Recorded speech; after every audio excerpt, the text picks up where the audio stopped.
Good evening, everyone. Welcome to Buckland Brewer annual meeting. The first thing that we have to do is vote for a new chair. Any proposals?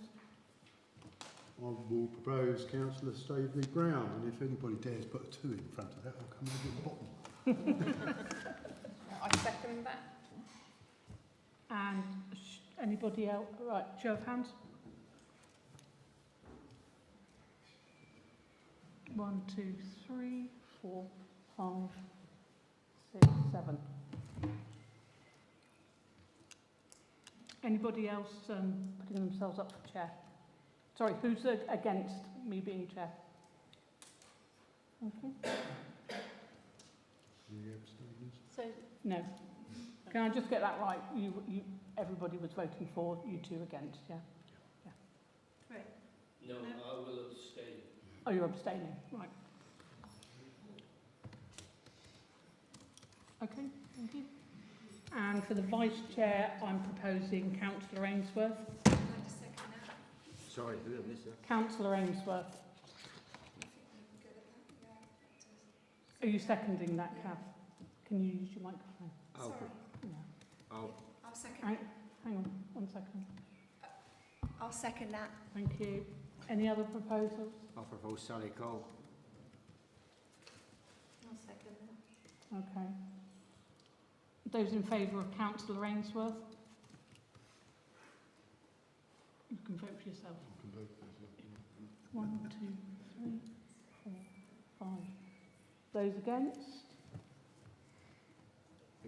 Sorry, Yeah, don't. Well, hang on, those against, so you're going to vote for those in favour of Councillor Cole? Yes. Sorry. Right, Sam? Yeah. You didn't want to do it anyway, did you? Okay, do you want to swap it?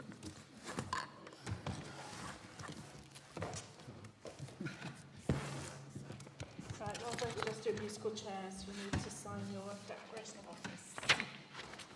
Okay, so down the front.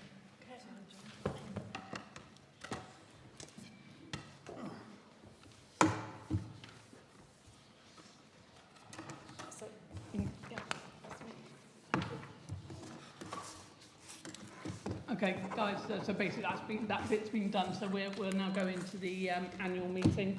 Apologies for absence, nobody absent. Declarations of interest.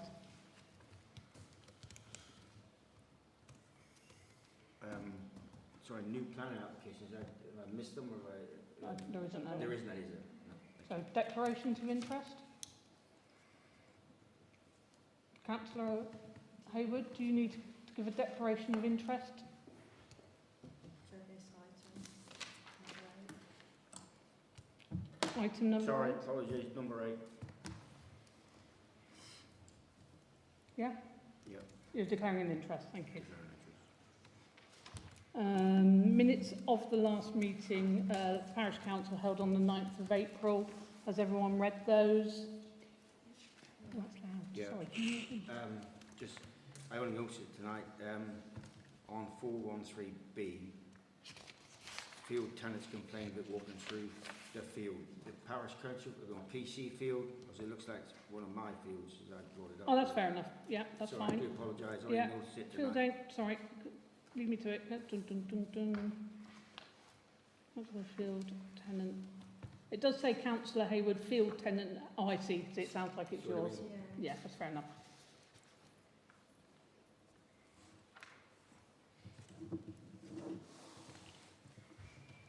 I have amended that, George. Anything else? Is everybody else happy with the minutes from last? Can we have a show of hands that everybody accepts those minutes? Thank you.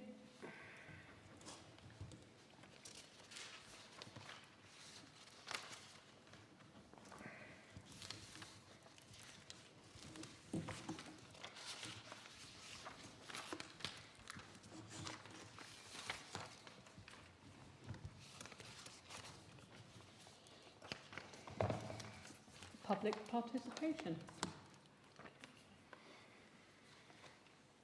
Nobody? Okay, fine. That's a first. Clerk's report. Okay. only a couple of things today.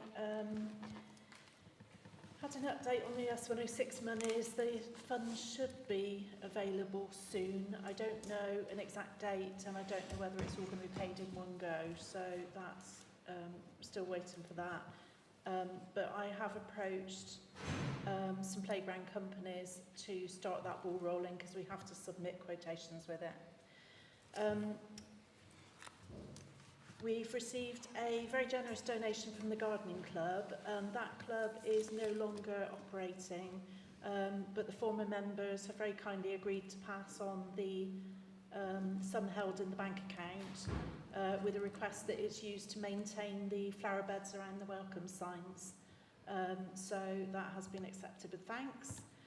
And the final thing I've got is Buckland Brewer School is having a polytunnel installed. They did write to say that that was happening, but they are permitted to do that under the terms of the school lease. So that's all I've got, thank you. Okay.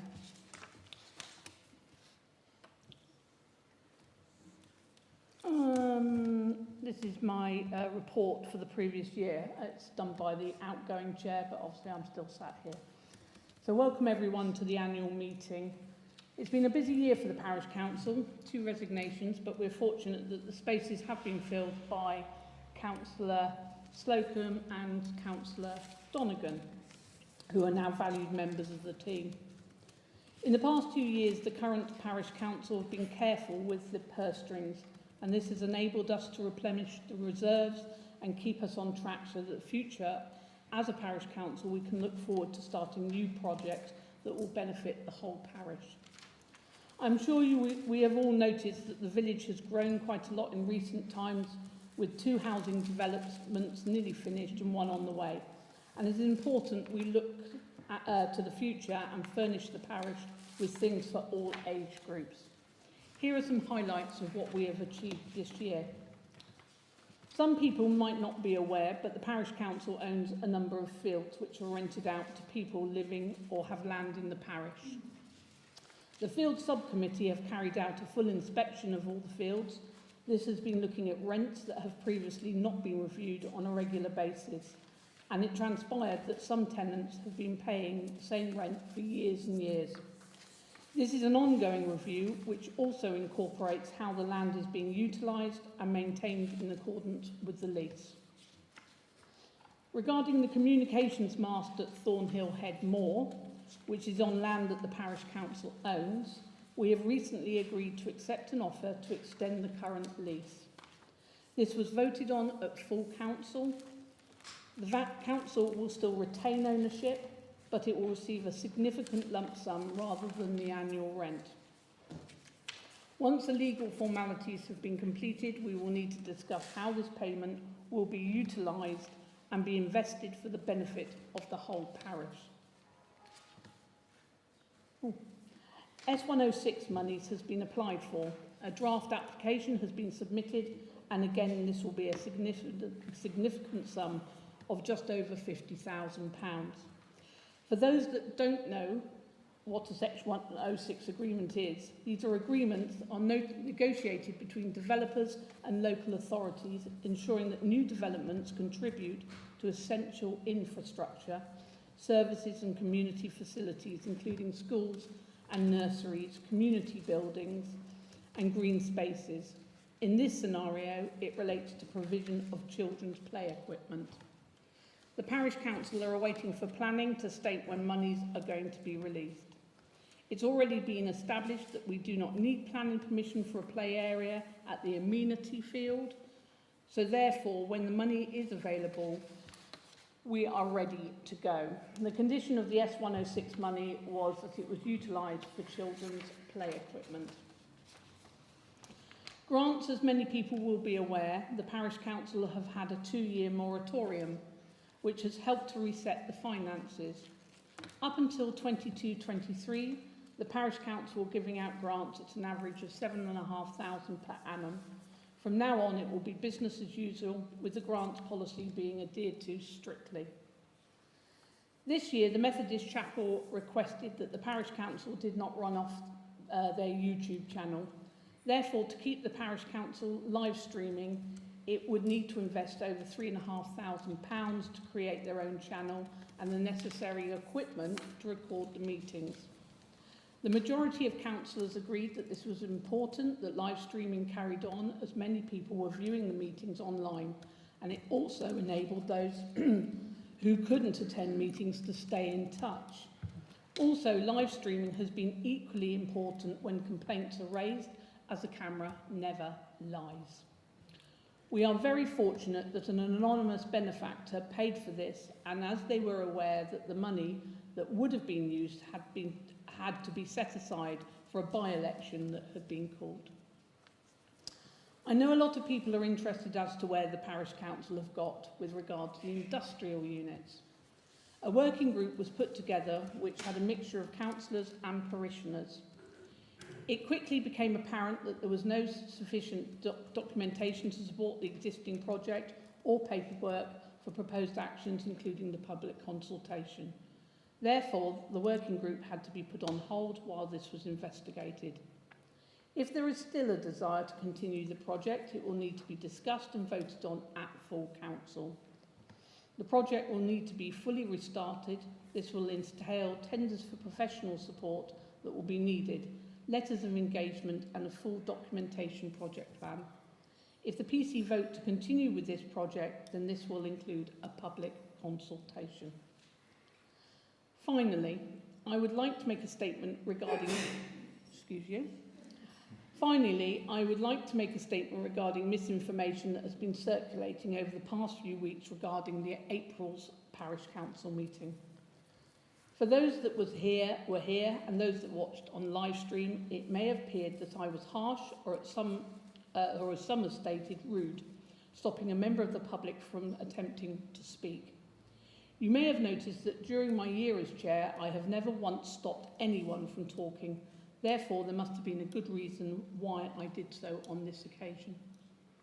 Public participation is for people of the parish to ask questions regarding items on the agenda, but there are occasions when people who would like to talk about things that are not on the agenda, and on these occasions it is at the discretion of the chair whether this is allowed, and the person has asked before the meeting. I personally have never had a problem with this, but at the last meeting, the individual who spoke was about to talk about an issue that currently has solicitors involved, and it would have been wholly inappropriate if they had continued. Apart from that, this issue had nothing to do with the parish council, and the individual should have known the rules, having once been a councillor / chair himself. As a result of this misinformation that has been circulated around the parish, I have been subjected to abuse and complaints. I realise complaints are par of the course when doing a job in the public eye. Most of you will now know what my job was before retiring, as the individual at the last meeting felt it was necessary to shout it out. I was happy to relay my rationale for doing what I did, and this has been fully accepted by the monitoring officer at Torridge, who also watched the live stream meeting, and therefore I have been vindicated of breaching any of the codes of conduct. What I won't tolerate is abuse and threats. During this year, I have had to report to the police threats to my property. I have had abuse. This has not just been to me, but also my partner. This is quite frankly wrong, but I will add this is by a minority. The majority have been very supportive and have contacted me with their support. This doesn't just include me. The clerk, Joe Miles, worked hard behind the scenes ensuring that the PC stays within the boundaries of the law. Sadly, Joe also has been subjected to abuse and continual complaints, which have been investigated and not upheld. These complaints take away valuable time that could be spent doing constructive things, but apart from that, it causes unnecessary stress and upset. I would hope moving forward that the background noise will cease and that councillors can move forward and do the job they were elected to do. We won't always agree, but that's called democracy, and having an opinion that we can listen and learn from each other. It does not matter if you were born here or you just moved here. Buckland Brewer Parish is everyone's home, and working together we can make a wonderful place for everyone to live in. This council has made every effort to engage with the parish over the past year. On a personal note, I have attended the coffee morning on a Wednesday and have met many new people. Please forgive me if I don't always remember your names. I know that other councillors have always been out and about talking to you so that they can find out what is currently important to you all. We welcome your views and thoughts, and please do not hesitate to get in touch with us. Thank you.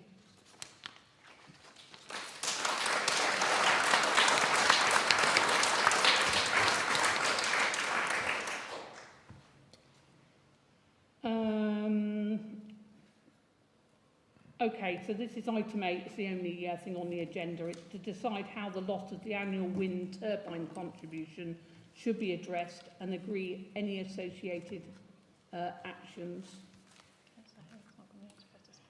Oh, George, you're going to have to leave the room Why do I have to leave the room? because you've got a pecuniary interest in this. For what I asked, I've been my integrity has been brought into disrepute, and I have got a statement that I can make a statement. You can make a statement in the parish. Yeah, you can in the parish meeting. Yeah, Sorry. you can in the parish meeting. Exactly. No. Not now. Not now in the parish meeting. No, I'm entitled to make a statement at any time. No, you Yes, can't I am. when you've got a pecuniary interest. I am entitled to make a No, statement. I'm not at allowing any it. No, time. I've just said And to you, on this, George, you- I've just said to you, On this, this wasn't the Councillor item. Hayward, I've just said to you, you are very entitled to make a statement Thank you. during the parish meeting. No, you have worded this email so that I can't make a statement, but on members' reports or what else will make a statement. No, you can't. So Okay. I've got a pecuniary interest. Yeah. Yeah, you have. Sorry. In the yeah, wind turbine? I'm Are you not the I'm owner? paying out the wind turbine. I give 2,000 years of education fund, so how have I got pecuniary interest? Because you own the wind turbine? Yes, but you're not talking about taking it down. I'm not talking about taking it down or anything, am I? I will make a statement in the Parish in meeting, the that would be parish great. meeting, that'll be In the fine. parish meeting, please. Well, Thank you. I shall find out about this and I'm legally entitled to it. Yep. And any time I've got any interest, whatever, I've always declared it. I know you have. Thank you.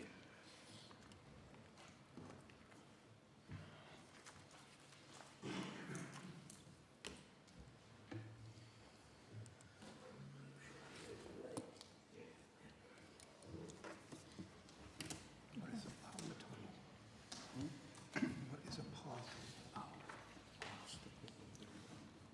Right, so we'll just go back to, sorry about that. No, I wouldn't. Okay.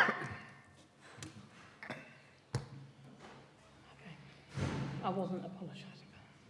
So decide how the loss of the annual wind turbine contribution should be addressed and agree any associated actions. Can I just point out that this is absolutely nothing to do with the education fund? I've also heard that basically that people are relaying around this village that certain members of this council are suggesting that Councillor Hayward has stolen money. That has not been stated from this council. Over to you, Dave. You use your microphone. I will. I wonder if we don't try to resolve this. And maybe there was some.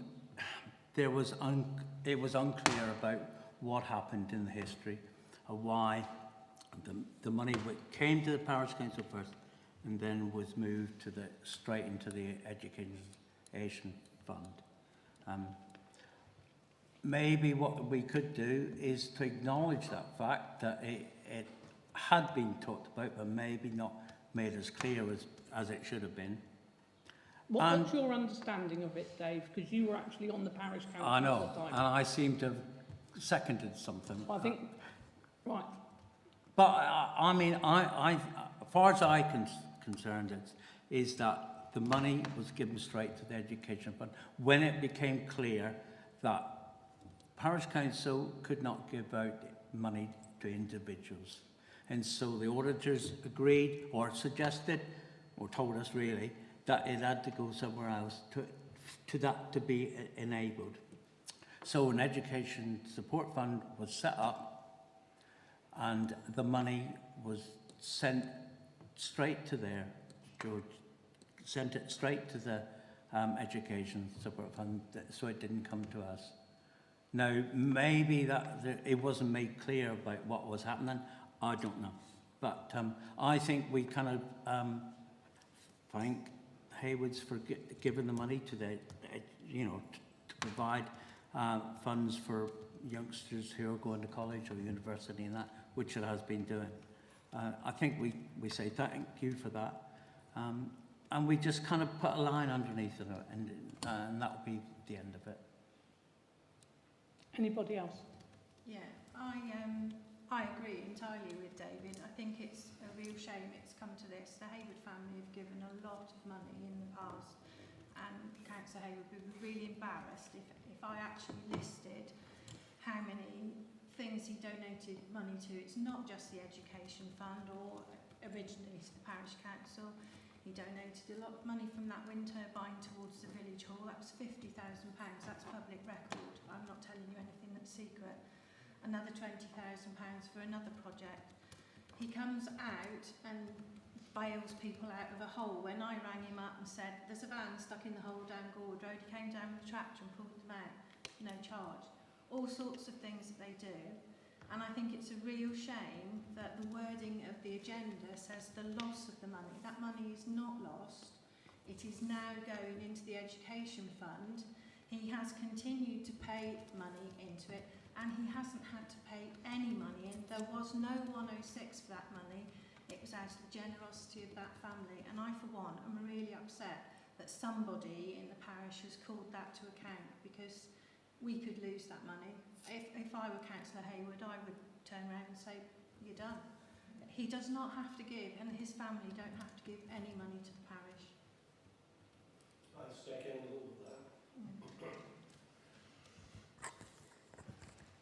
I think that Yeah. I think that it's happened now. It did come to the parish, but it then went to the education fund. I don't think there's anything we can do about that now anyway. You know, we're very grateful to the Haywards for all the money they give. I think we just need to just decide that, you know, that's it. Money's gone, and we move But on. the money's not gone. It's going Well, into it's gone the to- yeah. education fund. Well, yeah, but the thing is, because the auditors picked it up about that it shouldn't be going to individuals. I think that was where the problem was, and that was why. And it is still going to individuals. I understand But that, it's but been- when we give out grants, we never question those individuals about what they did with that grant. We never ask for it back. It's a grant. And we wouldn't be able to give any of that if we weren't receiving that money in the first place, or the education fund weren't receiving that money. I just think it's a real shame. I think that the problem here is miscommunication. Now, you mentioned I've got absolutely no gripe with George Hayward and his family at all. He's been extremely generous, and there is no doubt about that. And this is not about George Hayward, and this is not about the education fund. When you read through all the various bits of information that we've got pages of it that we've all been supplied over the last couple of weeks, it's quite evident that at some point, £50,000, yes, that went to the village hall, no problem at all. £20,000 was to be allocated for education fund, and it was going to be administered by a charitable trust. The charitable trust was difficult to set up. Therefore, that £20,000 in the playing field and the amenity field. The £2,000 a year for 19 years that had been pledged to the parish council was then diverted to the education fund. And there is nowhere has the parish council agreed to that. Oh, I It's think not minuted, there's no minutes of it at all. I think that you'll find there are. Was it voted on? Yes, I think there are minutes that say that. I think, if you forgive me, I'll find it. You'll find it in the education fund. Yes, I'll find it in the education. This isn't Yeah. the education fund. This No. is minutes that Patrick Ross has given to me. that says when he presented the accounts, it was all done through the accounts, and it shows up in the accounts. I've got the spreadsheet here. Education fund. Yes, It's that's their- education that's fund, their but own. these are minutes from the parish council. Paid grant application, Buckland Brewer Education Support Fund. The clerk explained the newly formed Buckland Brewer Education Support Fund had its first meeting, a bank account had been opened. There are minutes that say exactly what has happened. Yeah, but it's never been voted on. This is the problem. Well, that may have Oh, been wait. that may have been a mistake Yeah. that the then parish council made. We're all volunteers. I wasn't on the parish council then. I was prior to that. We never know exactly every little hoop that we need to jump through. There may have been mistakes made in the past, but I feel that we are now creating a bigger problem and we should move on from it. Mistakes may have been made, but we should draw a line under it and accept the money into whichever fund it goes and be thankful for it. No, I couldn't agree more. So what is your response to this person's inquiry? That we know where the money is going and that the very kind benefactor is continuing to give money to the village for the good of people in the village. But they were under the impression that the parish council was going to receive £2,000 a year for 19 years for community projects. And it got diverted for very good reasons because the auditor said they couldn't do that. And it is all minuted. It can all be found. Maybe they didn't vote on it, but it is all minuted and there is documentation to say exactly what happened. I quite understand your frustration, and I think the whole thing is down to miscommunication. Yeah. It is really down to miscommunication. Joe, do you have this information as well? What Pat Bloss has sent? Yeah, Yeah, you've all got the, Yeah, you've all all got it. previous We've all parish got it. council minutes. I don't know We've if all it got came from the computer or I didn't know. No. I think this is a case that nobody has set out to try and vilify the No, Haywood not at all. family at all. No. I think this is something that was brought up because I believe this person obviously must have lived here for a long time and they genuinely believed that £2,000 a year would be paid into the to keep. There was great reading back through minutes, Kate. There has been the previous chair, Jim Lowe, who has said, fabulous, we've got £2,000 a year coming in that will keep the precept lower. And, you know, so I can understand why people have taken that. This is not to vilify the Haywood family in any way. The trouble is, it has caused them a great deal of upset. And other people in the parish who were on the parish council at the time feel that there is a bit of a witch hunt, might be a bit of a strong word, but to prove that they did the wrong thing. They're all volunteers, but they did the best they could with the information they had at the time, and it is still benefiting the parish. I think it's really wrong that we're calling it all into question. But we have to take notice of a parishioner when they ask the question, don't we? But we could have done that quite easily without it having to be several debates and upsetting a lot of people. When you say it's benefiting, is that the whole parish? Well, the education fund is open to anyone who lives in the parish, and lots of people, not just youngsters, and adults have benefited from that, and that's what it was set up for, and now they're raising their own money. It's not just that money that's being donated. Can I ask how do you get hold of the education fund? I've never seen it. Is there a website? Where to? It's always advertised. Yeah, it's advertised all the time, Oh, is it? and I usually didn't know, I've September never seen time, it. Parish Council website. the youngsters are... It's on the parish council website. It is on there. Yeah, Yeah. it's all, you know, all the meetings it's are fake open as and well. minuted. No, it's good. Okay, I'm going to. Anybody else want to say anything about this? Yes, Jim. Obviously, I wasn't on the council or even living here when a lot of this happened, but in reading back through the documentation, it was clear to me, despite what was minuted or not, that George said enough times that he wanted this money to be used for education, however it was going to be routed. So, you know, it's his money. He's generously giving it to the council. If he wants it to go to education, it should do. And I think now that it's going directly to education, it's being done in the most efficient, effective way without going through the council. And That's good. It should stay that way. It should be run separately. And I think we should thank George for doing it and for continuing it. It's a great thing, and hopefully others will build upon it. But I totally agree with those who have commented about putting a line under this and moving forward. There's a lot of important things we need to be doing besides going over the stuff which is really uncertain as you go through the minutes of what exactly happened. Thanks. So that's, Any- yeah. So I'm just saying that's what I propose anyway. Well, I'll Yep. second that, Dave. Yep, basically, so you're proposing that we don't pursue any retrieval of money that was was given, yep. Okay, everybody, I should think we ought to retract those words what's that? about the money being pinched. Yeah, it I says never loss. said Hang on, whoa. The Nobody, agenda No. says loss of money, and Loss. that's misleading. Loss to the council. It doesn't as say an income pinch. stream. does not say No, pinch. but it's not Can I the just wording. please stop 1 second? The agenda does not say pinched, okay? We didn't That say is not that, that correct words, it but does say Councillor loss. Mills has just Yeah. basically stated it says pinched. It does not say that. That's how Devonshire books think about it. It says, decide how the loss of the annual Yes. winter country rate. That money isn't lost, it's still being given, and I think the wording of that is misleading. Can But I it's- just but- can I just comment on that? The loss is the income stream. This is Yeah. purely about the council. It's I the accept income that, Joe, stream. but I still Yeah. think it's misleading. Okay, thank you. Right, all those in favour that that's it, all right? Thank you. Can somebody let George back in, please?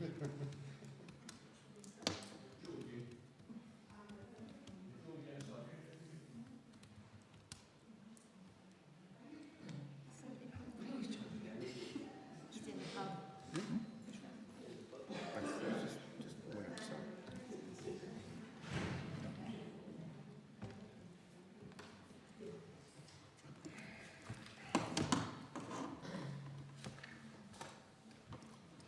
Still only 3 people watching.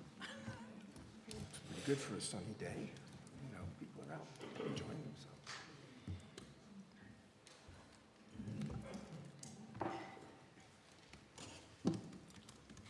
Item 9, members' reports. Yeah, sorry, George, you want to let, sorry, George. Yeah, George, it's been voted, it's just, that's it now, done and dusted. So what is it? Do apologise. What? The agenda item that you went outside for is basically, that's it, there's nothing, Further action. no more action over that, all right? Members' reports, Dave.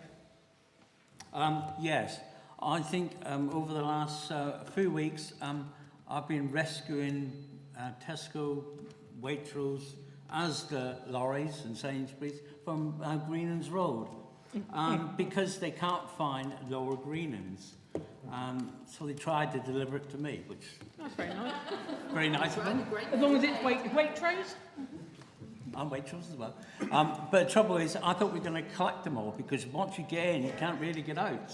So I think we need to say to Alison Holmes that we need a sign for lower Greenlands. And up here as well, still no signs up No, there. and also, yeah, up here for Crosspark. It's been on the agenda for Torridge for months now for Yeah. them to do it. I've chased I don't know how many times for South Vendors. Have we said anything to Alison Holmes? I've It's, spoken council. to Nikki at Alison Homes ages ago about signs, and she did put some up for the new development, but they haven't been able to put road signs up because it's Torridge District Council's job to do it, and they can't do it. So unless we put up a cardboard sign, it's a bit of stuff. That's not the word, is it? And yeah, so that's that one. The other one is, I know you touched on the kind of the industrial unit. Yeah. I did kind of wonder if, and I've said before, like whether in gaining the information or advice or anything, is to kind of see if the economic officer for Torridge District Council could come and I talk think to us. Joe's tried. I did that. You've done that. Are they going to come? No, they didn't have anything they could support. Fair enough then. If they don't want to come, they don't want to come. Apart from that, no. Lovely. Jim? Sally? Just to say, the fencing has been repaired on Thurl Head by the cattle grid, Yes. but the wood has been left there, and I didn't know if we were going to leave that for wildlife, or do you want it picking up? That was, I mean, whether that... I'll leave it there for wildlife. Yeah, it just looks a bit messy. Oh, does it? Oh, Yeah. okay. Or somebody for the fire. Yeah, I didn't know if I'd say if it would have been picked up or not. That was, but I mean, that's not, you can't make a decision on that, but just to let people know Yeah. we are aware of it, and we'll talk about it. Oh, just one thing from me.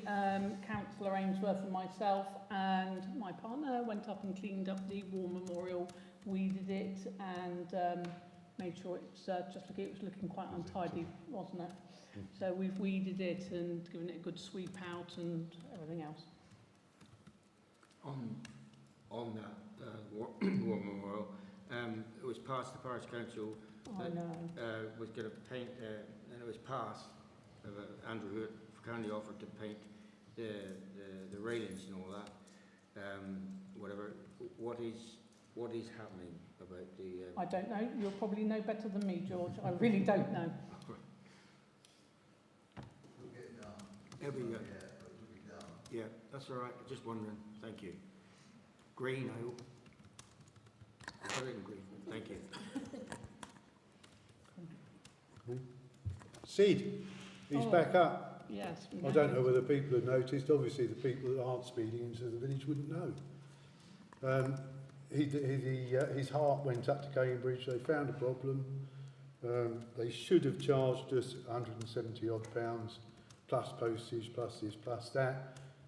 Very nice chap. So he did it all for 80 quid. And she's back up and running. So if you do notice a problem with it, give us a shout. But as far as I'm aware, it's working fine. I can't get it to fire up when I pass my gator. I didn't think it, I have to say, I didn't think it was working until I did see somebody going through at 22. Oh, yeah. Like, yeah. It's working. Okay. Nothing from me. Okay, George. Yes, just to say that on my emails, on the parish council email, if anybody wants to contact me, because our emails have been read and looked at, if they want to contact me through my private and business email, then that's fine. But we're allowed to use those. I was told I wasn't allowed to use it, but we are allowed to check with a lawyer and TDC. Anybody wants to contact me with no risk of it, whatever, then I can do that through my private If you're using email. your private email, okay, you are leaving yourself wide open under the Freedom of Information Act. Maybe so. Plus also, it is the law that we use our specific ones. No, it's That's not. fine. I checked with TDC lawyer and they can use it. And Right. anybody wants I would doesn't want suggest it read that by members of the anybody else, public- that's fine. I'm just saying people can use my private email. Well, that's fine, but you do leave yourself very much Fine, wide open to the Freedom fine. of Information Act. Fine. And That's fine. also you should be by law using your... No, that's not right. That's It not is correct, It is George. not correct. I You checked need to- yesterday with Stacey Dory. It's not worth Well, arguing no. about. Thank Thank you. Okay, thank you. Anything else, George? No. Kath, Hi, I spoke with... can you use your microphone? Oh, sorry. I spoke with the foreman, Mike Simmons and Alison Holmes regarding Cross Park and Northwood Lane, about the staggered gates by the lane there. And they've had a meeting and they've come back and they've said that they're going to put the staggered gates there soon. So that should be beneficial for the kids when they're not What's their estimation of the word soon? soon. Well, end of May, June time. Oh, So we'll see. yeah, we'll see. Pin them down with dates. Pin them down. Is that it, Kath? Yeah, that's it. Trevor? Well, I don't know where to start. Potholes. Oh, hey. Oh, we haven't got Clive here tonight, so you're going to take over Clive's It's a role. shame that I thought that would get Orange a District rouse guys the are, yeah. audience. Well, the worst bit is going south. If you get out into the sticks, as one of the councillors said I lived in, it's atrocious. And we should be getting on to Torridge or the Devon County, whoever, keep rattling their cage. All they do is come and put a cone in it to mark the Well, I spot. saw the one down by you. Yeah, and the one that Sally reported. That was by prepared put a quite cone quickly, there. didn't it? Yeah. No. Oh, was it them that put the cone by you? Yeah. Oh, right. We need to keep stirring them up. Yes, I have reported the one by us again, but yeah, we do. The more that we can stir them up, the better. It's more than just potholes. It's the actual surface of the road, you know, which is falling a bit. Edges are going, aren't they? See the Roman road underneath. Big Oh yeah, tenders. good old Romans. Depend on Nothing else? No, No? no. Chair, could I add something I forgot? Oh, you can. Oh, well, that's not like you, David, to forget. It is. Getting older. Go on. I wasn't here on Saturday because I was trapped in Plymouth, but that's a long story. But thanks for all those who put on the event on the playing field, really. Looks like everybody had fun. Whilst I was trapped in Plymouth. Yeah, I forgot about that actually. Yeah, it was a great success, and it will be announced very soon how much was made and everything else. Yeah, but Pardon? well done. Yeah, she didn't have anything. Yeah, but just thank you to everybody who came along. Sorry. We've got no district councillors here. No planning applications, bank accounts. Okay, right, very, very quickly then. We've got a healthy cash book balance of £32,699.66. There are also reserves of 22,000, so we've got a fund balance of just over £54,500. The closing bank balance is 38,423.98 with quite a few unpresented cheques totaling £5,724. Now, what I will say is there are some outstanding payments in there, because although this is sort of year-end position, it has been greatly boosted by the first payment of the precept. So we've had £15,000 in for that precept payment. And there are some outstanding cheques, as I say, which are some fairly chunky ones there. As far as Thornhill Head is concerned, this is all restricted funds and only to be used on Thornhill Head. So there is 18,400 in the cash book. Bank balance is 19,796 because there are still some unpresented cheques. And there's a savings figure of just over 26,000. So we are doing okay. The year-end position, it looks like our surplus for the year-end is going to be around about £8,000. But there are some figures still to be taken out of that. So that's where we are at the moment. The items that have come out of that this month, or rather gone in, come out this month. We've got payroll, as usual. The website expenses have been presented. We've got those invoices now. There was some money towards the community event, the sign repair that Councillor Ainsworth has mentioned, and cost of some plants. Those are the ones for the welcome signs. And then receipts since the last meeting, the precept payment I've mentioned, and also the gardening club donation as well. So that's where we are. Thank you very much. Authorisation of outstanding payments. Can I have a show of hands? Everyone in favour of that? Yep, cool. Right, that's part one out of the way. The second part is obviously we're going into a parish meeting. If you've never been to a parish meeting before, it is informal. I basically will share it as I'm here. The other councillors can go into the audience if they want to, or they can sit here, but they will, but it's sort of an open forum as such. Okay, before we start, we've got a Leslie, there she is, who's going to give us a little talk on? Yeah. Do you want to come on up? Wherever you like. You can Near use a microphone. near a microphone. We'll swivel that one around.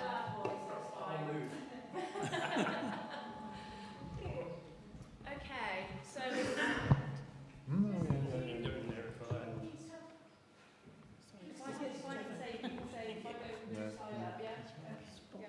So, my name's Leslie Sauce. I am coming to you as a resident of Buckland Brewer. I live in the village. I am a newbie. Yes, I am from Cross Park, so don't shoot me.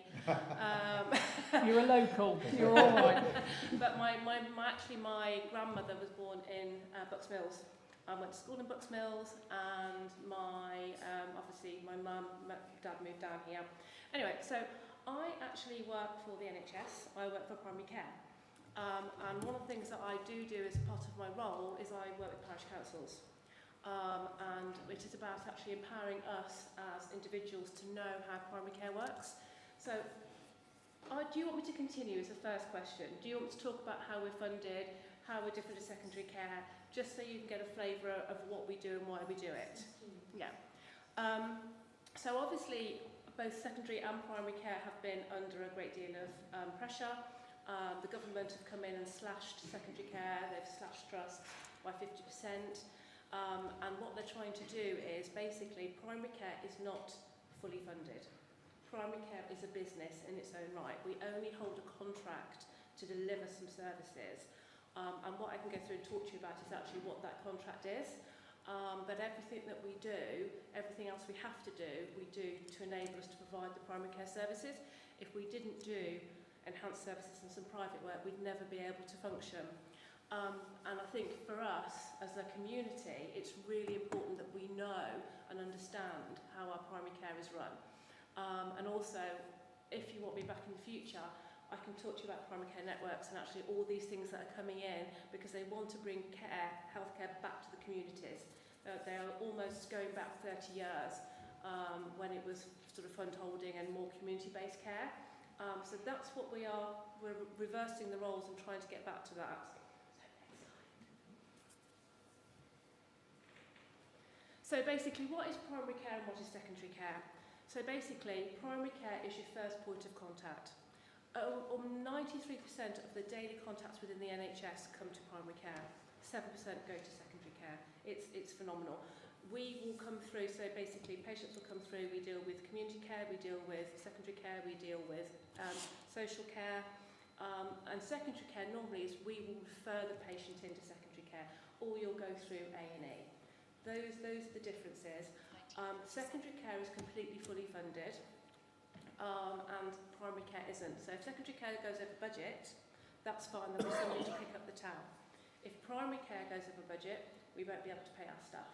We don't have the same safety net that secondary care has. Next slide. Okay. So how we're funded. So basically we're funded via an annual contract. At the moment, we receive £120 per year per patient. Wow. That is it. We don't receive anything else. We have to then make up by doing other work. So obviously the NHS will contract us to do a certain service that would have normally been done in secondary care. Now, I'll tell you who I work for, and obviously if anybody works at, obviously is at Holsworthy Surgery, that's where I am the manager. Literally, we had to pull doing secondary care bloods recently. We asked them to fund it correctly, enough for us to actually deliver the service, which cost about £6. They were paying us £2. If a patient came in every month, we have people coming in every 2 weeks for bloods, that £120 would be eaten up and there'd be nothing then for GP and nurse-led care. So for that £120, it's all your active care, it's your long-term conditions, your diabetes, your hypertension, you're seeing the nurse, social aspects, you know, when we refer people to mental health, we refer people to all social prescribers, to the councils, all of those things happen with that £120. But out of that, we have to pay staff salaries, we have to pay heating and lighting, we have to pay all of our consumables, our paper, our pens, all of that, and we have to manage that budget. So next slide, please. Secondary care. So basically, secondary care is paid on activity. So whenever anybody goes through the door, there'll be a payment incurred for that. So examples are, for an outpatient appointment, you'll get between £200 and £300 per appointment. Going to A&E, maybe £50, but if you have a blood test, it goes up to £90. And you can start off by £1,500 for an inpatient sort of procedure, maybe let's say a mole removal or something like that.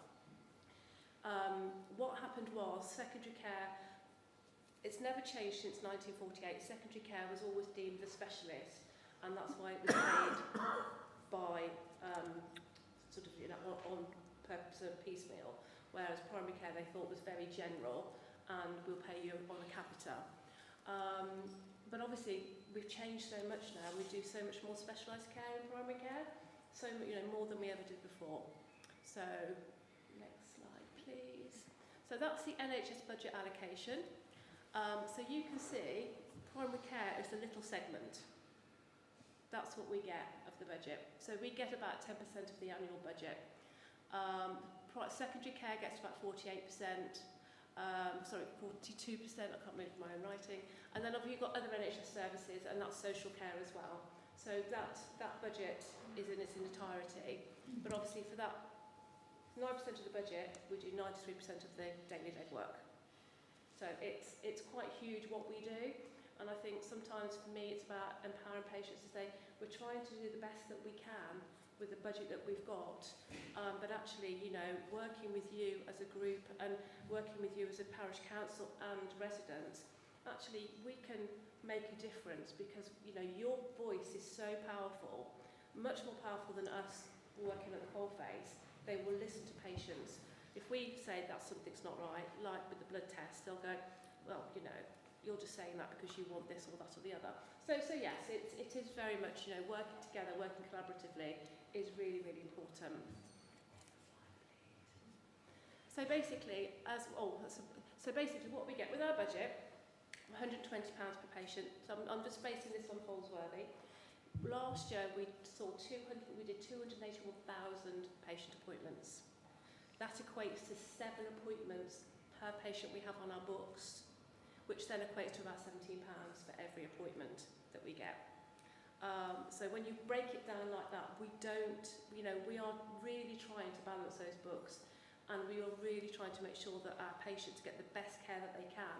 And that's why sometimes we have to make difficult decisions on actually prioritising the most ill patients. And sometimes we will ask patients to go and see perhaps a pharmacist if they've got a cough or a cold.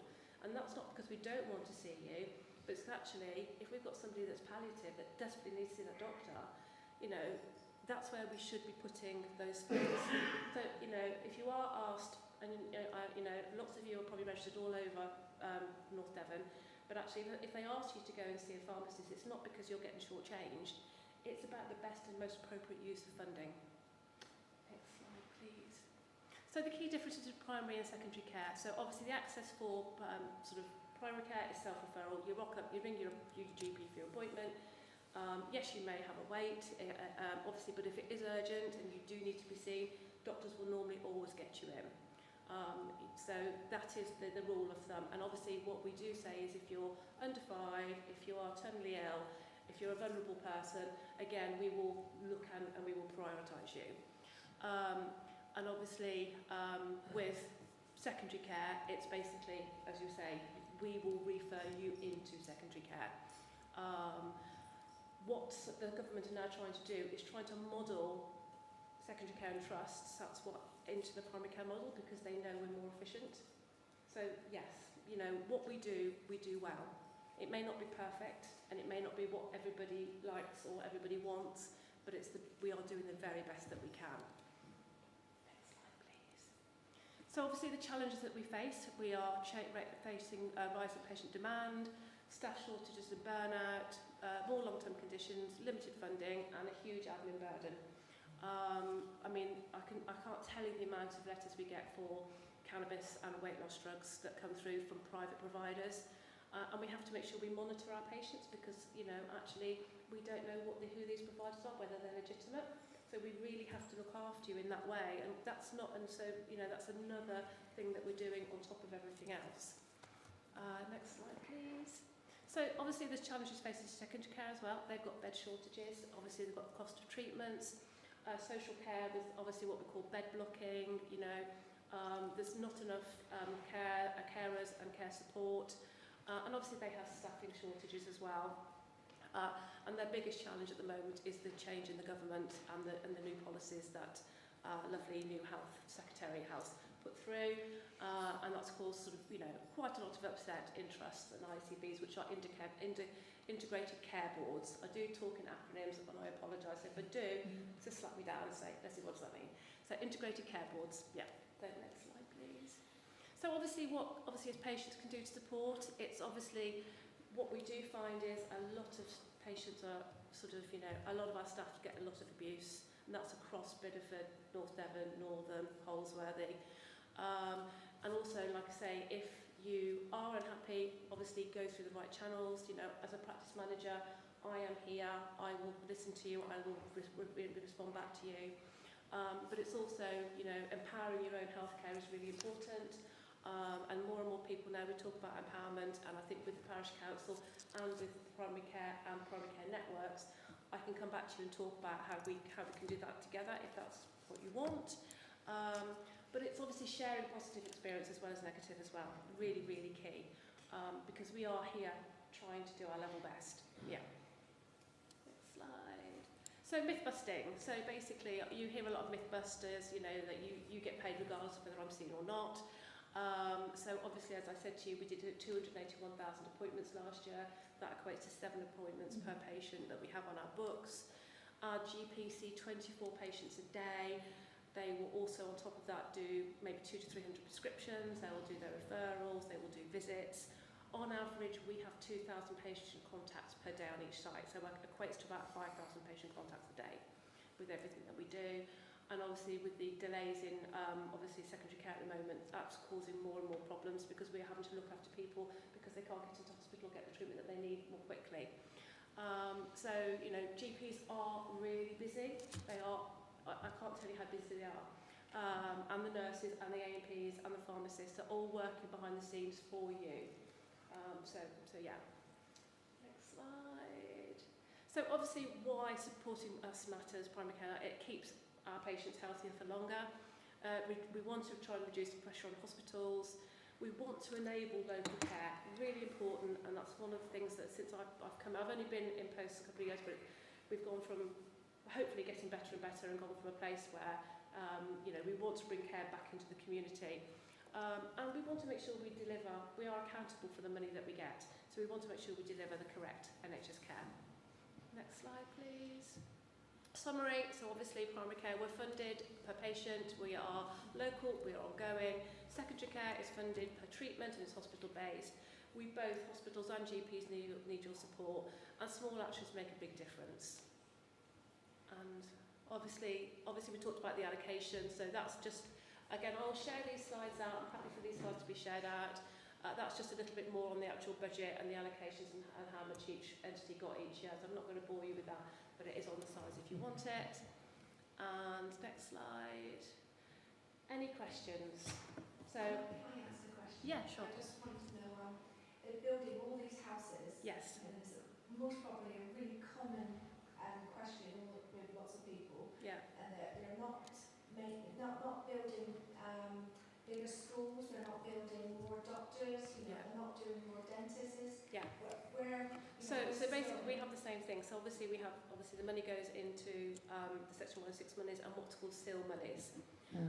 We've been told by the NHS that there is no money at the moment until the next primary care spending, well, the next, obviously, the government spending review, which should happen at some point this year. We're in a building that we've vastly outgrown. A lot of other surgeries in the same position. We've all gone through this major evaluation of our estates where I dread to think how much the government spent on it. And to be perfectly honest, I don't even know what the outcomes are going to be. But actually, if they spoke to us and they came and talked to the localities and the people, our PPGs, our patient participation groups, they would get a better idea of what is needed. I think they spend so much money on stuff that it's wasted. I just dread to think how much this primary care estate. It was countrywide cost, but they could probably build 3 or 4 surgeries on it at least. So yes, we do keep banging the drum, saying, look, we need better and bigger estates. you know, how can you help us? I wish they would wake up and ask people, do you know what I mean? Like And you this is just why I said. think actually working together, I Yeah. mean, you know, we could go to the sort of the top, so we have Torridge District Council, we've got a parish council meeting tomorrow. Very happy if somebody from Buckland Brewer Parish Council wants to come to the Holmesworthy, we've got about 20 councillors that come. Because actually we're working together, and we're working not only with healthcare, it's schools as well. So actually we're all sharing the same problems and then feeding that back, and with the representative we have from Torridge, actually it really helps. You know, so yes, there's more we can do, definitely. Dave? You mentioned social prescribing. When that was being set up, they saw quite a lot really, because they were mapping all the things that were out in the community. So what's currently happening with that? So obviously I know Torridge District Council themselves we did a big community mapping exercise. I was part of that. That was 2 years ago when I was actually working in Torridge. What we're trying to do again with Holmesworthy, where I am, and Stratton and Hatherley, is exactly the same thing. So what I've done is I've gridded the locality, and I've gridded where things are within the locality, and we're trying to produce a whole document of what's available, where the DFIBs are, what sort of, you know, dementia cafes, frailty cafes, pain cafe, all the things that happen and all the things that are important that actually we can share with parish councils, because it's really great individually, but actually it's better if we've got one document. And also what we are finding is that with our meetings that we have with the parish council, when we bring something in, the parish council, we send it to our parish council lead, and they disseminate it across all the parish councils. So yeah, it's really, really important. I can't stress how important it is. I wouldn't be sit here if I didn't think it was important. Yeah, of course. Yeah. Yeah, thank you. Anybody? Jim? Leslie, in the pie chart you showed of NHS expenditures, Yeah. 48% was other. Yes. What So kind of that's- stuff so is other? That's social health and social care. So that is your NHS continuing care. So Oh. the 6 weeks of care when people are discharged from hospital. You've got step 2 beds, which are step down beds. So obviously when somebody comes out of hospital, they'll go into that. Emergency care packages. That's all part and parcel. Social care takes up a huge amount of the NHS budget. Massive amount. Thank you. Yeah. There's also funded nursing care, which people, when they go into nursing homes, they have an element of Yes. nursing payment for their residential care. And Yes. also, a lot of people do get health funding as well. Yes. Up to 50% health funding, so that's yeah. social care. You know, that's Yeah. where a lot of that chunk goes. Yeah. I've It's got a massive. question. Yes, go on. Have you noticed there's been a massive drop in voluntary services to support health and social Yes. care? Yeah. We've had a huge amount for that. I mean, we used things like sort of like citizens' advice. They pulled out. We used to have access to citizens' advice. We have to pay for that now. Really? Yeah. Wow. Yeah. It was free before, but now we would have to pay for it, and we don't, because we only get that very small amount of money. So we've got a very good social prescribing team, and they've set up lots of. So we've got various avenues in Stratton where a lot of our patients can go to. But I think actually I can't emphasise enough about health and wellbeing and social prescribing.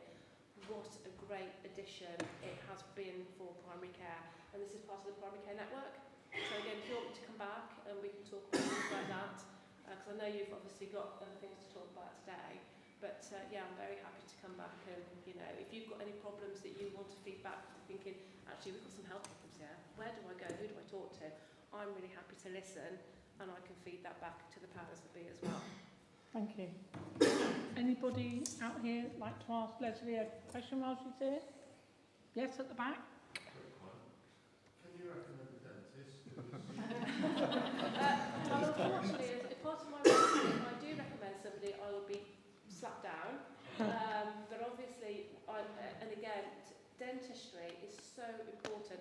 Your teeth if your teeth fail, a lot of your other things, they don't realise how important dentistry is. Yeah. It's just phenomenal.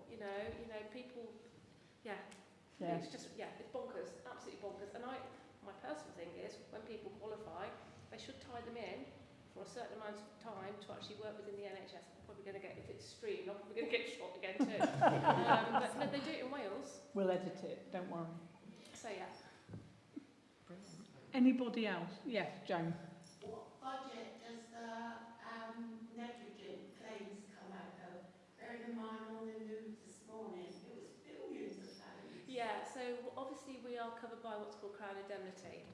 And negligence is just, and this is why doctors now are so, doctors are human, you know, they're not gods, they do the level best that they can. And I've worked in the NHS for 30 years, so I started off, you know, in my 20s, and I've seen such a shift in, obviously, claims and medical negligence, and it is phenomenal. It is, it's probably, it's not included in that. It's billions, I would think. It's massive.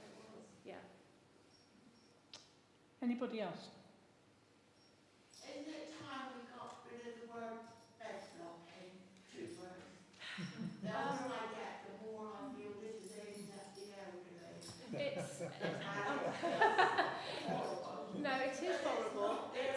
It's not that. No, it is. I mean, okay, I can give you an example of a friend of mine who has MND, and she has been trying to fight the council to put a ramp in her house so she can get home.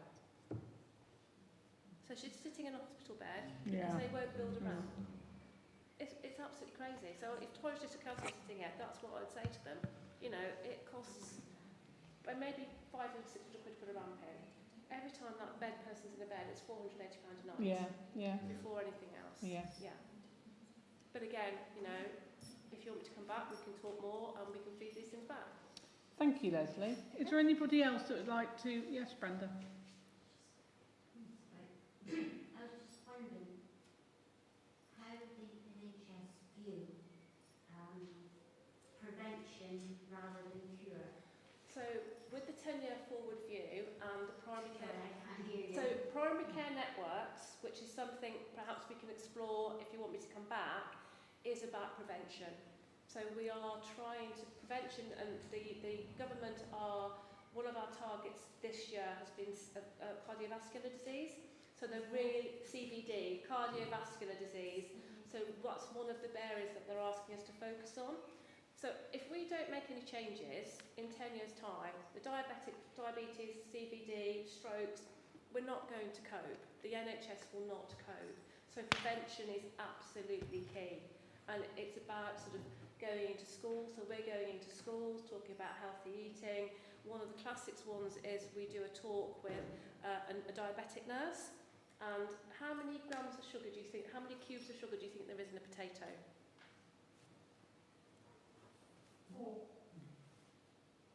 20. Things like drinks, and so it's because it's pure carbohydrate. Yeah. So it's really interesting, and yes, prevention is absolutely on. It has to be key. Prevention is the only thing that's going to save the NHS because it won't cope otherwise. you say that, but like from personal experience, I went to my doctor advised me to go physiotherapist. Can one second? Well, people at home might want to hear what your question is because it's so valid what you're saying. Lou, could you just take this microphone out?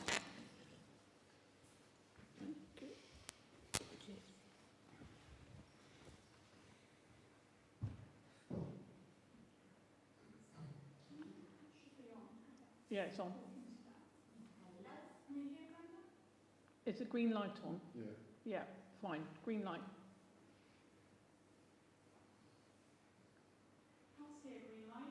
It was on. It was on. You probably turned it off.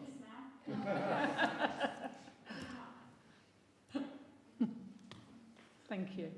So just saying,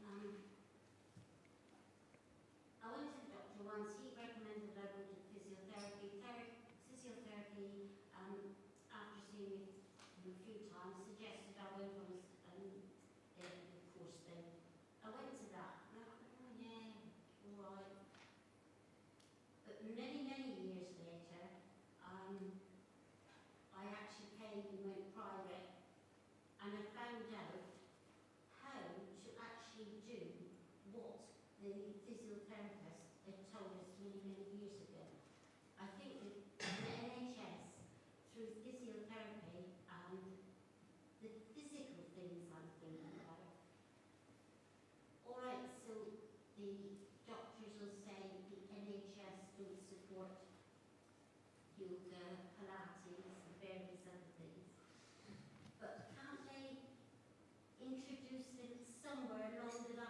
primary care networks. Some patients are getting it paid for, Yes. but there's a lot of people getting a lot older, perhaps a little bit more immobile, and I can't see anywhere that the NHS is kind of doing a little bit of prevention rather than cure. Yeah, so there's a lot going on, and I say I don't know where you're registered. There's a lot going on about frailty. Frailty is a big thing within the NHS at the moment, and totally understand and totally see. So primary care networks, this is about bringing care to you. So you're going to find over the next sort of 2-3 years, more things will come down via into. So we do yoga, we do Pilates, we do the swim, the cold water swimming. All those things, and I think it's how we let you know. That's probably the biggest thing. How we communicate that to our residents and our local patients as to what is available. Because yes, we put a lot online, but I think what we don't do very well here is not everybody's got access to the internet. So actually, not everybody's got access to the internet. So actually, we need to be mindful about that. So yeah, and perhaps sharing with the parish councils. I was going to say, would it be worth putting it on Yes, parish council yes, websites and things definitely. like that? Yeah. But are the doctors working kind of all together, or is just one surgery doing this and one surgery doing that? So we have parameters. We have goals that we have to try, that we obviously we try and align to. But you will find that every surgery will do something different because they've got different demographics. So each surgery you have doesn't have the same patient population. So again, you have to try and adjust for that as well. So yeah, but I think actually, you know, listening to you and then you saying to me as a parishioner, Leslie, actually, you know, is your surgery doing this? So I could go back to my surgery and go and have a look. But then I also go to other practice manager meetings and I can go, actually, at my local parish council meeting, a lot of patients are registered in Bideford and Northam, they're actually saying, we don't see this. So I'm happy to come back and I'm happy to be your vessel to share information. So you would disseminate it out to... Yeah. Is that all right? Also, I'll report back next year. Good, well done. Anybody else? Leslie, thank you so much for coming along. Thank you.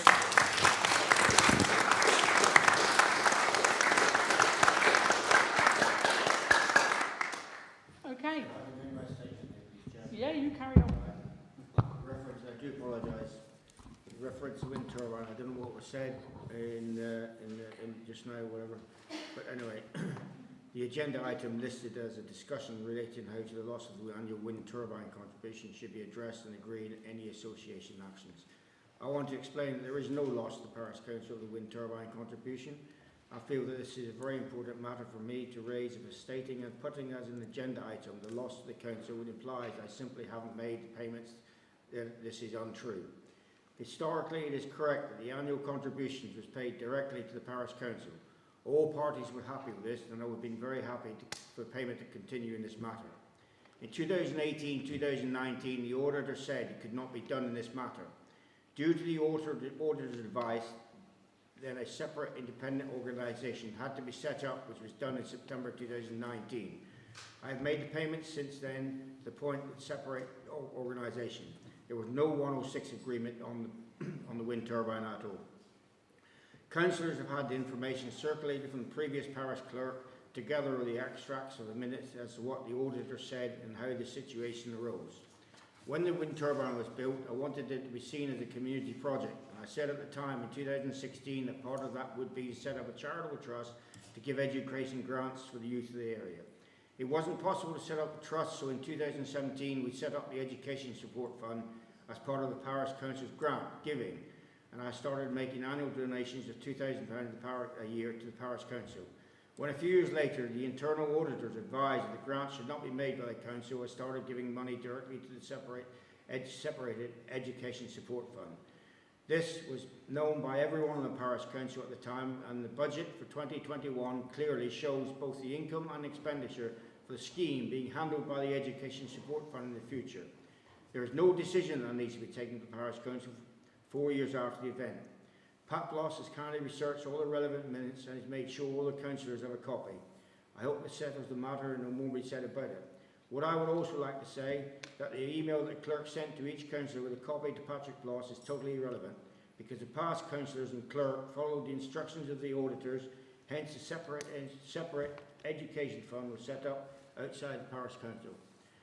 Thank you, and I do apologise for having to say that. I don't know what was said at the meeting, but in the minutes that have been sent by the clerk and the chair, that causes this in the dispute of what I owe and what I don't owe. So I'm putting the record straight. Thank you, sir. Sorry, George, can I just affirm that? You said to send it round by me, I haven't sent any email. You're already with the clerk going on all this. Anyway, I don't want to get into any more argument with it. No, I just want to clear that matter There was up. I want to you clear were that matter involved, you up. must have been involved with it. Clerk don't do anything outside, well, unless she does. So and you're, you've got to look you're into it. accusing me of something, are you? You're accusing me of something. I was accused in the email of owing the parish clerk, the parish Right, council, I just want to point out £6,000. for the record Thank you very much. that I have not sent any Fine. emails out. So you can stop accusing me as well. You- Thank you. You can stop accusing me. Aye. Thank you. Right. Does anyone want to bring anything up at all? Anybody? Oh, I've got a hand up there. Yep, go ahead. Thank you. Hi everyone. Thanks for making me feel welcome in the village. My name's Caleb. I moved in July with my partner Emma and our daughter Mabel. Lovely place to be. A couple of months ago I helped to plant some fruit trees out on the green. The playing field, I think it's called. And that seemed to me like the best thing that I could do in my backyard, go and plant some apple trees. I brought my daughter along, she was interested for 2 minutes, but she will be glad of them later. So I was sort of upset to find out that this was somehow contentious, perhaps, or controversial, that there had been fruit trees planted, and that it might even somehow jeopardise the lease of the playing field. This is all rumblings, and I don't know, but when I heard that there was this forum, it seemed like a good place to ask. Is there any jeopardy to the playing field at the moment, in terms of the security of its tenure? Who would like to answer that? I don't know. George? I do apologise. I'm a bit daft, probably daft as well, but I didn't catch what you were saying. I do apologise. Could you speak louder? Sure. I was just saying how lovely it is to live here and to feel welcome, and how pleased I was to be able to help to plant some fruit trees on the playing field, and then upset I was to learn that that may be somehow jeopardising the future tenure of the playing field. I got the gist, sir. Thank you very much. And so it's just a question is there any jeopardy? Thank you. I can answer that. When that playing field, I gave that playing field on the 190-year lease as a Buckland Brewer Playing Field Association. There was no 106 agreement at the time. By putting those fruit trees where they are, that means at the moment there is no football club, no cricket club or whatever, but that was the one and only playing field we had. And by putting those trees where they are, it restricts the area of the playing opportunities that could be possible in 10 years' time, 20 years' time, when the next generation comes through, whatever. I was accused that I would be dead by then, which I quite agree anyway. But I would have no problem with the fruit trees being put around the play area where the kiddies are, because it doesn't affect the size of the playing field area. It wouldn't affect the size of any sport that could come there.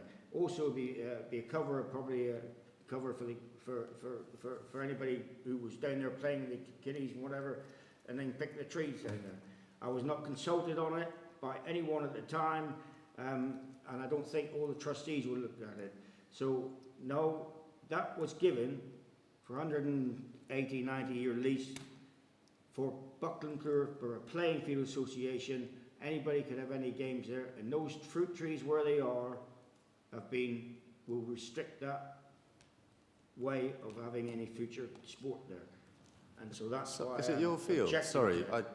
sorry, Councillor Hayward. Is it Yes. is it your field? It is my field. Okay, but there's a 100 forgive me, I'm new to the village. So it's a long lease. It's a long lease. Yeah.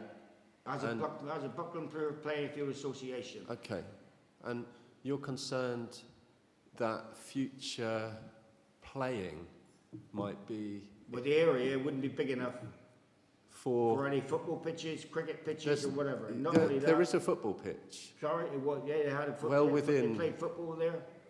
Okay, so that's your concern is that, and does that jeopardise the Yes. tenure? Yes. Okay, Does it how so? Sorry, does it jeopardise what? Does it jeopardise the tenure of the playing field association? Well, if those fruit trees are moved, it can be put around the playing area where the kiddies are playing, down the bottom out the way, so it doesn't restrict the field. I would have no problem. But if it restricts the area, what can be done there, as it was given for the opportunity of sport in this village, then it could very well do. But that is a matter for legal Are they not on the perimeter requirement. of the field, though? They are on the Can you use the perimeter. microphone? Are they not currently on the outer perimeter of the field? But you're still restricting the area, and it was put around. It was for a football or a cricket field. And if you've got footballs going, you're going to damage the trees. Whatever happened, then there could be complaints about that. But all those trees can be put down the other end, out the way. What would you like to happen as the owner of Put the them field? down the other end, out the way. Then you've got two things. You've got the fruit trees down the bottom, if anybody, whatever you want. It doesn't affect the size of the playing field. If I was asked and consulted with it, this is what I was suggesting. I was not consulted at all. And in the past, I've never had any interference with it because I would be accused of undermining anybody. So I just kept well clear, but I did not have I was not given the courtesy of being informed of what was going to happen. Okay, so I shouldn't have planted any fruit trees. Is it? Sorry? I just thought it was a community thing to go along to, and I thought it was the best thing I could do in my neighbourhood. But Fine, it feels like you had no knowledge of it. I accept that. But I did know it was a playing field for sports, and I didn't see, as a reasonable person, I didn't see any impingement on the possibility of playing sports there. Because you're going to restrict the size of everything, and you're going to have a risk of, well, when the thing, if the sport comes back into it, you're going to risk the trees being broken down. You're going to risk anybody running into it and getting damaged. Okay. And the main thing is you're restricting the size of the field for sport. Okay. Which was given for sport. For sport. What sports did we Hang on, used guys. to do there? Wait, can you just, thanks. Sorry. Are there any sports groups in the village? This is something I don't know. Sorry? Are there any sports groups in the village? Sport clubs, not at the moment. Nothing. There was a football field, there was a football club, a cricket club. Okay. Okay. Sorry, what did you say? I just worried when I heard that it might jeopardise. That was all because it's a massive Those asset trees to can be me. moved down around where the playing castle and all that area, which is away, and does not restrict the playing area. Okay. Is there anything I can do as a parishioner to secure to resolve this jeopardy so that my daughter and I can continue to enjoy the playing field? Because it makes me anxious when you say it is in jeopardy because of the fruit trees, because it's we go there every day. No, because he's worried that if the playing field's in jeopardy, If those fruit trees aren't removed and put down the bottom end, I should be looking into it, full stop. I was not consulted. That field was given for a playing area. There was no 106 agreement, and I just did it. I benefited with a bit of luck, I just did it for that. And I do not need any thanking. I'm accused of being the one to be thanked for every damn thing I do, excuse my language. I don't need it at all. My family have been here since 1892, and I'm quite sure Mr. Brown's family have been there longer as well, Mr. Bill's family, whatever. And Buckland Brewer is me. It's where I was born and where I've been brought up, where I went to school here and all the rest of it. And we work here. We work the land. And so I just gave something that there was a football club going on at the moment, the cricket club, and the football club and the cricket club were competing for area. So the football club used to play down on Bowden Cross there, and the cricket club could come into there. So I just thought it was a good idea for it. But I'm sorry I've upset everybody, but it was designed to give for a playing area. I'm not upset about... I'm just concerned that the playing field might be lost because it would really impact my quality of life. I understand sounds like a 2-generation lease, 2 lifetimes. Is there anyone here who has ever played sports on the playing field? I have. A lot of people have. Yeah.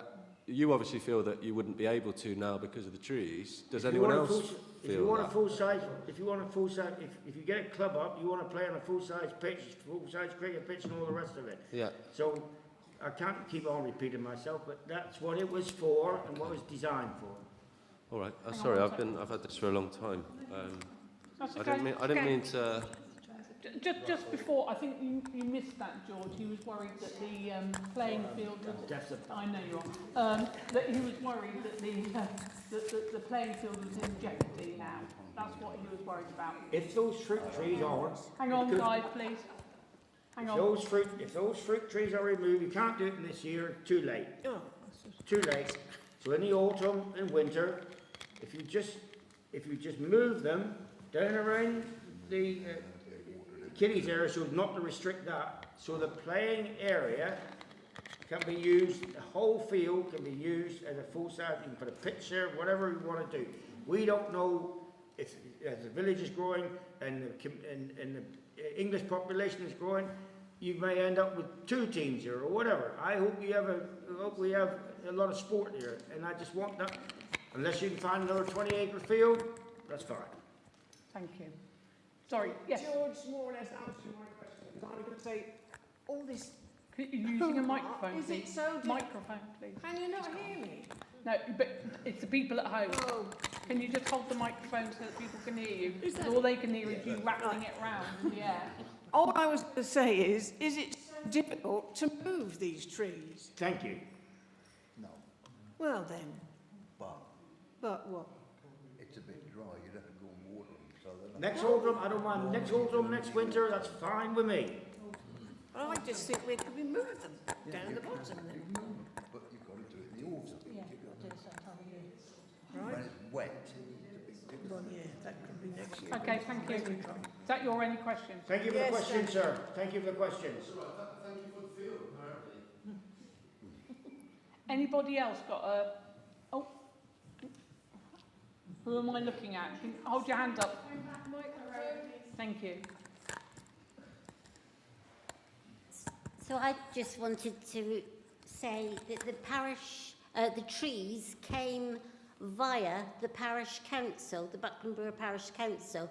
So it's a pity really that George didn't know about it before, and other councillors. Yes. How many councillors knew about I'll it? stop you there. It was in the minutes over the last 2 years that these, it was a previous chair had stated, who was also on the PFA, had asked for the trees for the PFA.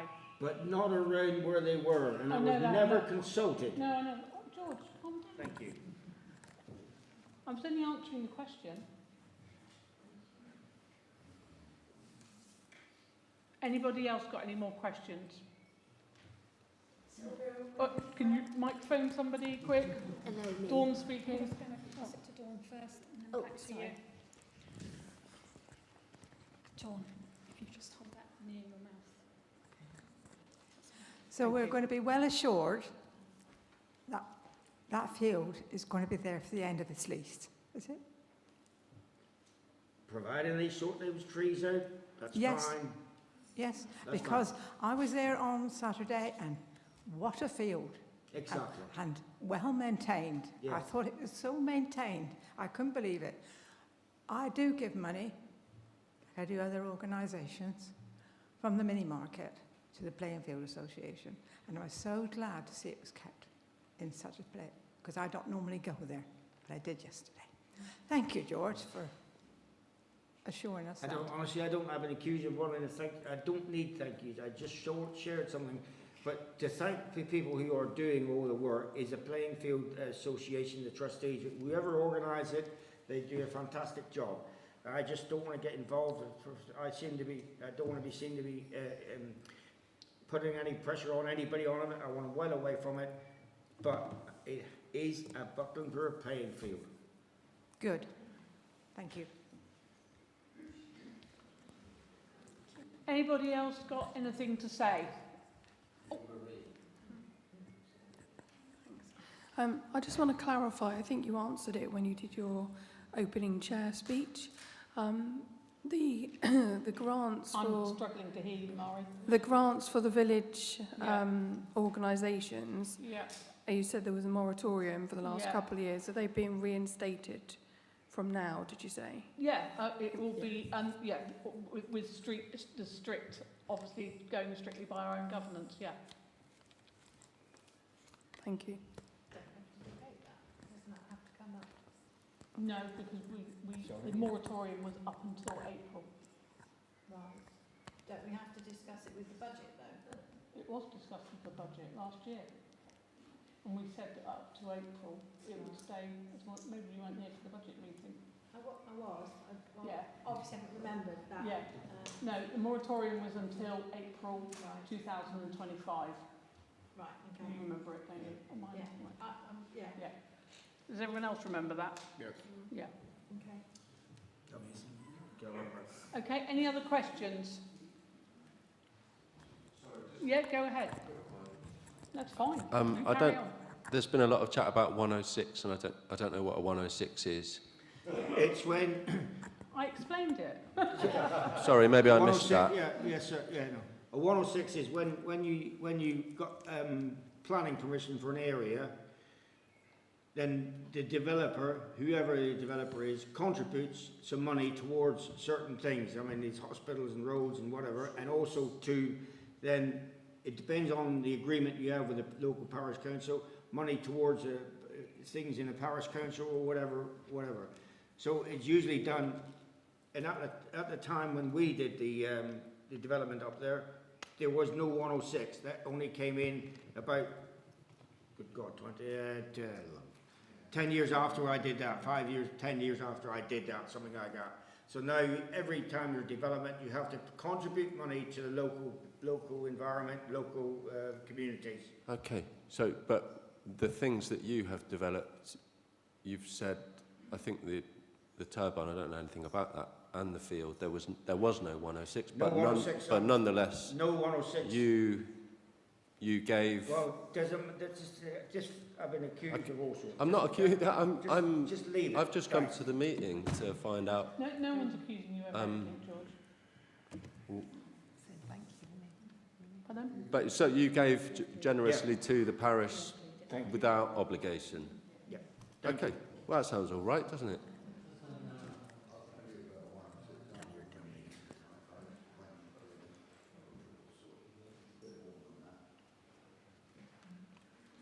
Sorry, I misheard what you said. Sorry, didn't you say? I didn't say anything. Oh, right.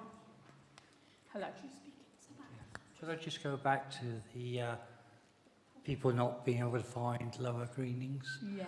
When I worked in my previous life, when we had a problem of an estate coming off a secondary road, we agreed with the council to provide an extra sign below the street sign that said leading to the name of the road. I wonder if anyone could approach Taurus to see if they'd be... Yeah.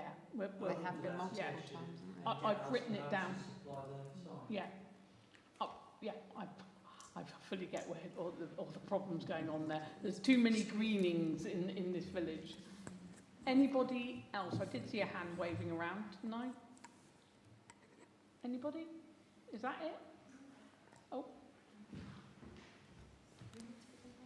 Yeah, Lou, could you pop the lights on for us? Sorry. An unpaid skivvy going around. I'm saving electric. I know, yeah. Could you put 50p in the meter? All right, hang on, everyone. I'd like to quickly say something, but just before I start, Mrs Holt's just mentioned about Thornhill Head. Just to let everybody know, there are adders and ticks there. So if you are visiting Thornhill Head, just keep an eye out. Okay. My name is Jo Miles. I'm the parish clerk, but first and foremost, I'm a parishioner, and I've lived in Buckland Brewer for almost 8 years. I mentioned vexatious complaints at one of the previous meetings. And the reason I did this is there's been an ongoing campaign to have me dismissed from this role or to encourage me to resign by making false allegations about my conduct. The campaign has been going on for well over a year, and if you've watched even a small number of parish council meetings, you'll have no doubt seen some of the appalling behaviour. And it's been far worse outside of meetings. I've had to endure being the subject of really offensive lies and misinformation. It's greatly affected every aspect of my life, and it has impacted my friends and my loved ones, but I will always stand up to bullies. As you've heard already, Councillor Staveley Brown has also been targeted as well. I would like to thank all of the people that have been so supportive throughout. I love being part of this community, so it's comforting that so many parishioners have urged me to stay on in this role, and I am very grateful to them. I must stress that the majority of councillors are also very supportive and are just as fed up with this situation as I am. So please get behind the councillors that really want to make a difference and support the parish council. As ridiculous as it sounds, I am seen as a threat for simply wanting to do things by the book, even though that is what I am required to do. I haven't been dishonest, misled anyone or stolen any money, just a few of the many serious allegations I've faced and been investigated over. My integrity is extremely important to me, so I will never do that, and I won't accept false and malicious accusations being made against me or anyone else for that matter. I would strongly urge you to question everything you're told and find out the truth for yourself before believing or acting on fabricated information. I don't have anything to hide, so I will gladly share information, and you're more than welcome to read the serious complaints for yourself, as well as my own responses to them. All parish clerks are paid, so every time these complaints arrive, I have to spend hours researching and responding to them, and councillors, who are all volunteers, have to give up even more of their time doing the same. This means that other tasks which would actually benefit the community have to be deferred. The council's income, including the precept, that's our council tax, it pays my salary, so you're paying for this never-ending nonsense. By sharing this openly this evening, my greatest hope is that everyone will question things for themselves and that we all play a part in challenging misinformation, vindictive accusations and offensive comments about anybody. There are far more decent people in Buckland Brewer, so please let's all work together to stamp out unacceptable behaviour. So I'm sorry to bring down on a bit of a negative, but I thank you very much for listening. Thank you.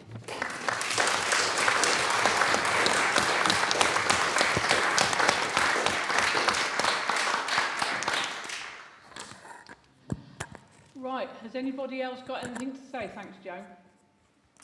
Yes, Denise. Hang on, I've got to give you the microphone. Just speak into that. Well, I think that's totally disgusting that that poor lady's had to go through this. In a village, I've just moved into the village 15 months, and I find everybody so friendly and helpful and loving, and I thought that's what this village was all about, but there seems to be an underlying something, and it's not quite as nice as I thought it was going to be. If this is the case where that lady feels as if she's persecuted, the whole family of this being destroyed by it as well. She's doing her best. Why do we have to have this? Why? I don't know. I can't answer that question for you. I've also had abuse. I've had to inform the police because somebody threatened to smash up or damage my car. Well, I'm disgusted by somebody or some people that do this, and I think there's so many of us that are going to be very ashamed of this is happening to this poor lady and other people such as yourselves. And, well, to be quite honest with you, I'm speechless. Didn't realise, and I'm very, very sorry for those people. Thank you. Anybody else? Okay, has anybody else got anything else to say? No? Okay, we're going to close the meeting. Thank you so much, everybody. Thank you. I know. Those that work today.